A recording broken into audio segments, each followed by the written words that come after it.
Sa atong panahon mo ni ang kasal, spiritual wedding time. No? Sa diyang magigsoon nga kasal, kinahanglan nga diya sa imong pagkatao, dili kini amo suot. Kinahanglan sa sulod sa itong pagkatao, adunay magmanipisto. Kung tanangon man, tungod kay diya sa sulod sa itong pagkatao, kinahanglan dunay manipisto nga pukahon sa imbitasyon. Katong giwali sa mga magwawali, mao kato ang isinina sa mga imbitado. No? Sa atong pagsulod sa church, tinguhan na ito nga doon na tayo espiritual nga pagkatao, doon na tayo langit doon nga pagkatao. Kaya kung wala tayo langit doon nga pagkatao, kutob basta sa intelektual nga pagpanabot, dili na ito maabot ang espiritual nga pagpanabot. Why? Because dili ta kabahin sa ginatawag prinili. Dili ta kabahin sa ginatawag na bride. Igo lang ta nakadungog sa invitation sa bride, pero dili ta bride. Muna may gusto nga, dunay hukason, dunay message prophet nga, o sa Biblia, hukasa ang daan mong pagkatao. Muna pagsulod na to sa Laodicea nga panahon, sa diyang ituktok ni Kristo ang Laodicea nga panahon ng pultan, nigawas ta.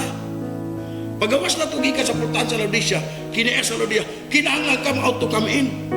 Di lang kayo mo come out ka, di ka come in, kinahanglan come out to come in. Mo come out ka sa Laodicea nga kinaya, o mo come in ka sa langit nung kinaya. Kaya once di ka come out, o di ka come in sa langit nung kinaya, nagpabilin ka gihapon nga wala ka kagawas. Mao nang ingon ang Panginoon, kinahanglan nga dunay mamatay aron dunay mabuhi. See? Kanata lang gisulti, mao gina kinahanglan may tabo sa bride. Kinahanglan ginang makita. Dili na kay gisulti lang nga di makita. Tungod kay spoken word is the original sin. See? Mo na may iksun sa atong pagpangalaga, doon na tayo dakong mapaghangyo sa Ginoo. Doon na tayo dakong pagpangamuyo. Ug nya doon na tayo dakong gampanan. Usay na itong gampanan, atong ginatanaw ang atong life.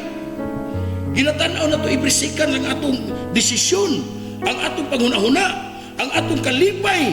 Kung ang atong kalipay di mabugat sa iskalibutan, kay nga ito sa Dios.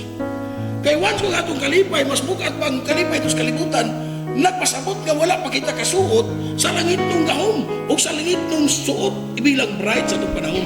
Muna may ikson nga, ingon siya, daghan ang itawag. Daghan ang itawag, pero jutay ram pinili. Muna nga ito siguron sa itong pagpangalagad, ngayang po ito sa unta. Ikalipay ni mo ang pagpangalagad. Ikalipay na ito ang pagkinabuhi. Unta, mahitabo sa itong kinabuhi nga kita ang bride, Lord. Unta, mahitabo sa kuha nga magkabadayag ang kinabuhi ni Kristo nga ni kanako. Madayag unta ang manifesti, magmanifest unta siya tawag nga love, faith, joy, long suffering, goodness, kindness, and then patience. Madayag unta ang faith, virtue, knowledge, temperance. Di na nato mapabricate. Dili na mahimo nimo gawas kung ikaw ang taghana.